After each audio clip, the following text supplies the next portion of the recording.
Good day to everyone, especially our professor, Serena. We are group 3 and 4, and we're going to discuss the topic for week 4. So let's begin. So, what is resource?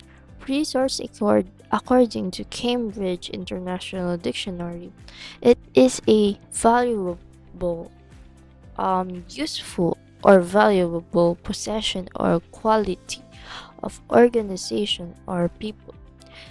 The total means available for economic and political development, such as mineral, wealth, labor, force, and armaments. Armaments is like the military.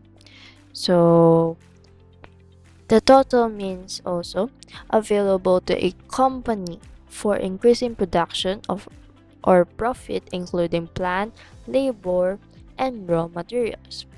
So there are like three types of definition according to them, according to the slides.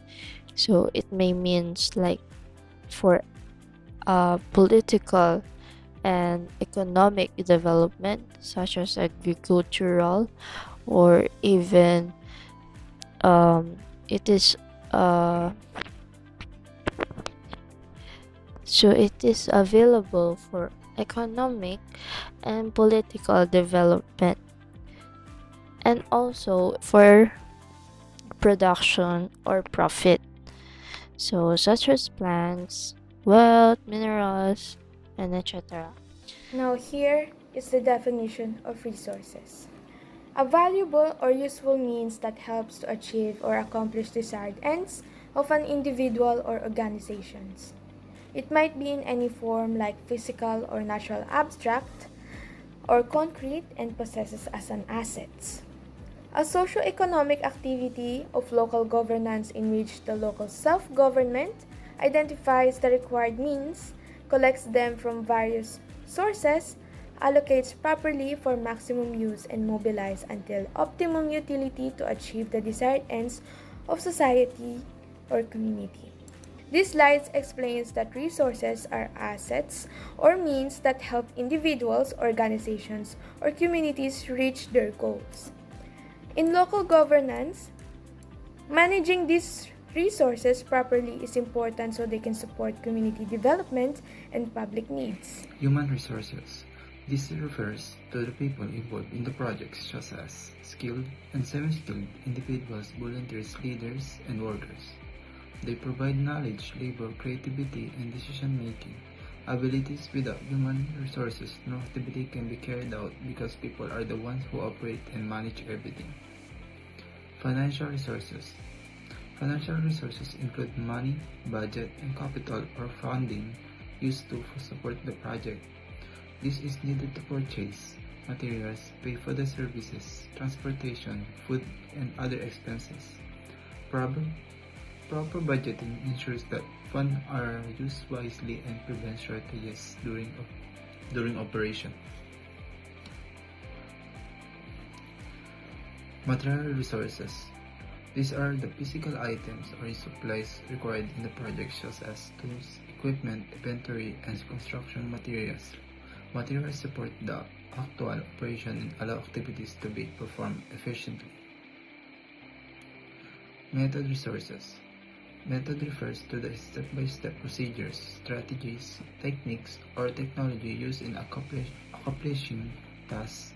Having a clear method ensures that project is organized, systematic, and effective. It also reduces errors and save time. Machine resources. Machines are equipment or mechanism that make work faster and easier, such as computer, printers, vehicles, and other devices. They improve productivity and reduce human effort. Market resources.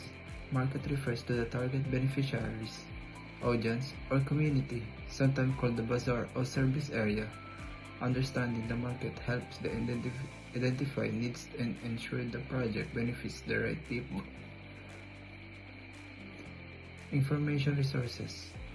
These include data, facts, records, surveys, and research findings. Information helps in planning, decision-making, and evaluating whether the project is successful. Time resource.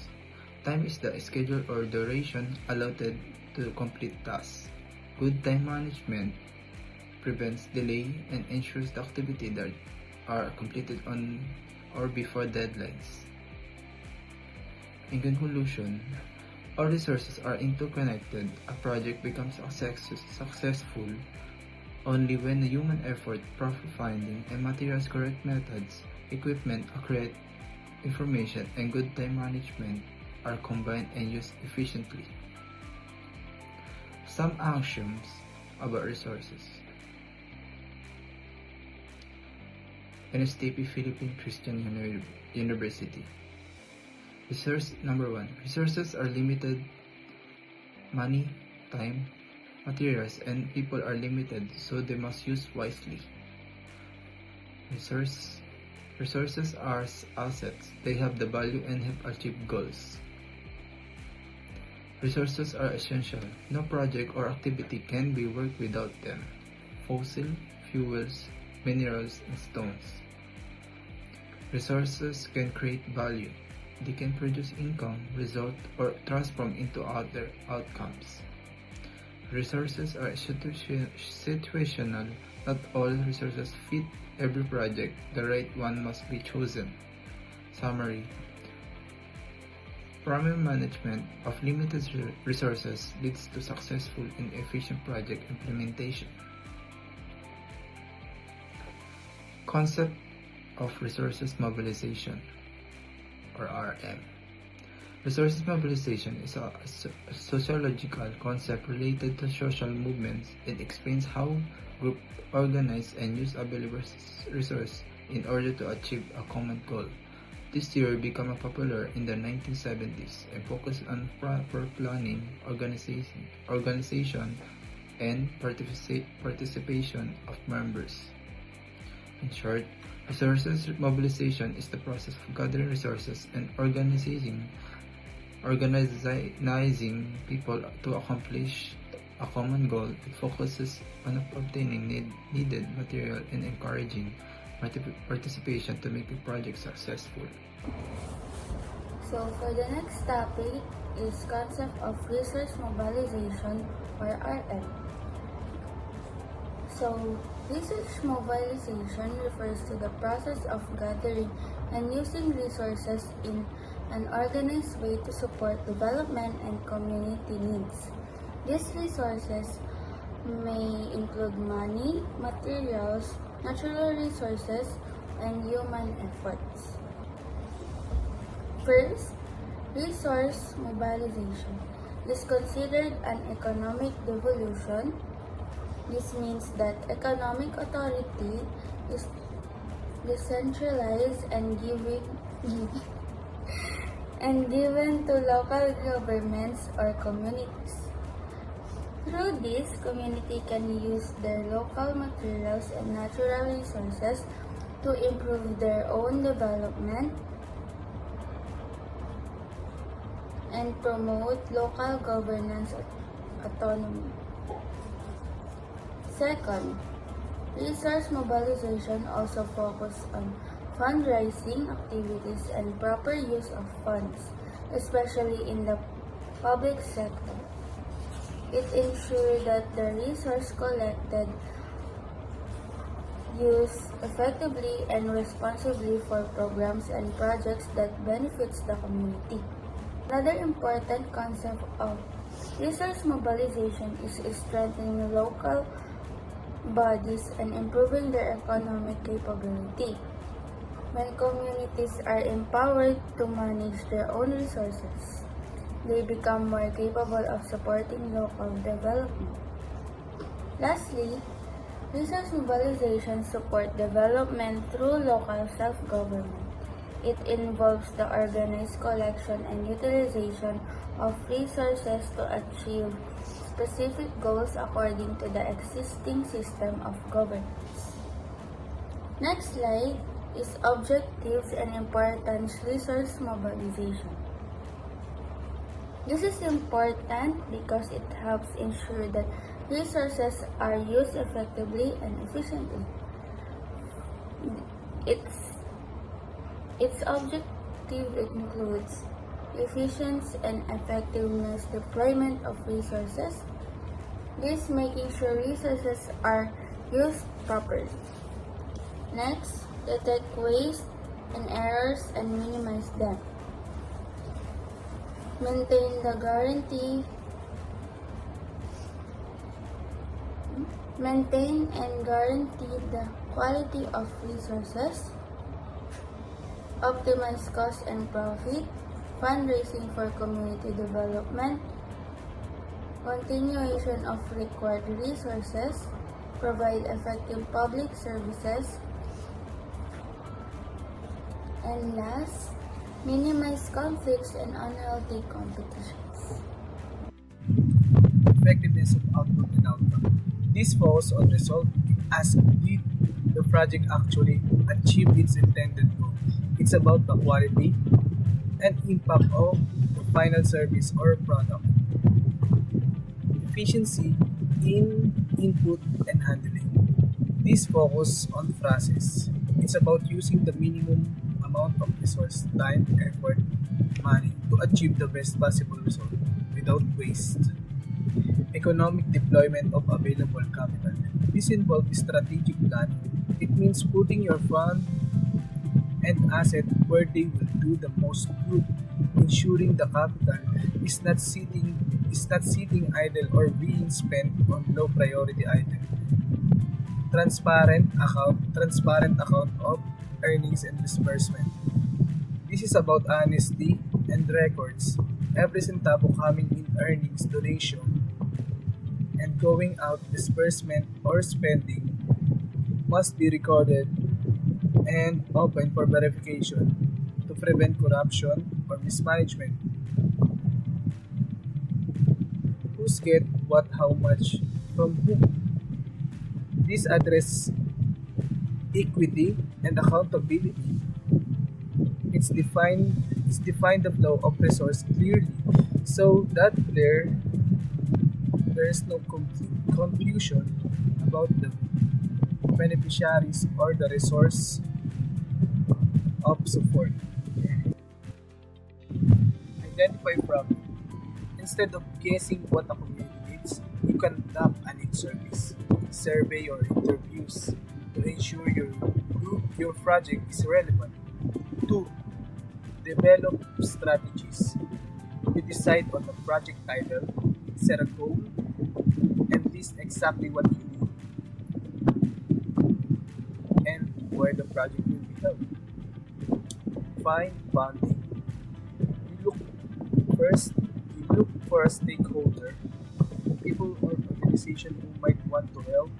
This could be your school, local business, or even friends and families. Organizational situational analysis. This phase involves a preparatory where you examine the current social, political, and economic condition of the target community. Step 2. Resource mobilization, environment research, and donor mapping. In this step, you look beyond traditional fundraising to identify a wide range of potential supporters, including corporation, government agency, and individual philanthropic contributors. Step 3. Constructing your statement of funding needs. This is this is where you clearly define your goals and the exact resource financial, material, or human required to achieve them. Yeah. Step 4. Prospecting and communicating with potential donors, contributors. This phase focus on active outreach. It involved connecting with prospective investor using language they understand and establish trust through professional communication. Monitor and evaluating your resource mobilization effort. Step 5 yun. The final step is the systematic collection of data to see if your mobilization effort are working as planned. Now here is the process of RM. Identification. Ito ang step kung saan tinutukoy ko anong resources ang available o kailangan ng community. Exploration. Ito ang step kung saan sinusuri o hinahanap pa ng ibang posibleng resources ng pwedeng gamitin ng community. Acquisition. Ito ang step kung saan kinukuha o ina-acquire ng community ang mga resources na kailangan nila. Below it is taxation, revenue collection, grant donations, and mining. Now, what are those three? Taxation, revenue, collection. Ito ang paraan kung saan kumukolekta ng pamahalaan ng buwis o kita para magkaroon ng pondo na gagamitin sa mga pangangailangan ng community. Grant or donations. Ito ang paraan kung saan nakukuha ang community ng pondo o resources mula sa ibang grupo o organization o individual na libre o walang kapalit. Mining. Ito ang proseso ng pagkuha ng natural resources tulad ng mineral, metal o iba pang yamang likas mula sa lupa para magamit ng community. Appraisal or evaluation. Ito ang step kung saan sinusuri kung gaano kapaki-pakinabang at sustainable ang resources para sa long-term na paggamit ng community. Sustainability. Ito ang prinsipyo ng paggamit ng resources ng maayos para matiyak na magagamit pa rin ito ng community sa hinaharap. Feasibility. Ito ang pagsusuri kung praktikal at kayang ipatupad ang paggamit ng resources sa community. Process of RM. Number 1, allocation. Who gets what and how much from whom, according to need and capacity of consumption. Number 2, utilization. Proper resources in proper locality area, proper deployment or delegation, optimal use of resources in public sectors. Number 3, controlling. Supervision, watching the work, auditing and monitoring, counting your supplies to make sure nothing went missing, and checking if the resource is still in good shape. Number 4, maintenance. Quality controlling, checking for broken pieces, developing, making your stuff even better, leveling, making sure everything is balanced and fair, retaining, doing the hard work to fix things instead of throwing them away and buying new ones. For number 5, disposition. Store or putting it away for later use, recycle, turning things into something new. Selling or auction, giving it to someone who wants to buy it, and lastly, separation. Sorting junk from the good stuff. Effective RM for an organization. Number 1. Strengthening and establish of system and procedures. This organization should create clear rules, processes, and guidelines for how work and resources are handled. Number 2. Resource auditing. This means checking and reviewing resources regularly. It ensures resources are being used properly and efficiently and honestly. Number 3. Using a bottom-up approach. This decision and ideas should also come from lower and levels of the organization, not only from top leaders. Number 4. Sharing of resources. These resources should be distributed fairly among departments, teams, or communities. Number 5. Implementing public-private partnership or PPP. The organization works together with private companies or other groups to share resources. Number 6, devolution or delegation of the authority at the local level. This authority of decision making power is given to lower levels or local units. Number 7, regular monitoring and evaluation. This organization must continuously check progress and results. If something is not working, they can improve or adjust the plan. The image shows a fish about to bite a hook with a message. Even a fish would not get into trouble if he keep his mouth shut. It means that sometimes people get into trouble because they talk too much. Staying quiet and thinking before speaking can help avoid problems. So thank you for listening. Uh, so thank you for your attention and for listening throughout the end. So we'll be sending our Google Forms in the GC in the exact time that this video will be sent to the GC, and the deadline will be until Sunday 11:59 p.m. Thank you.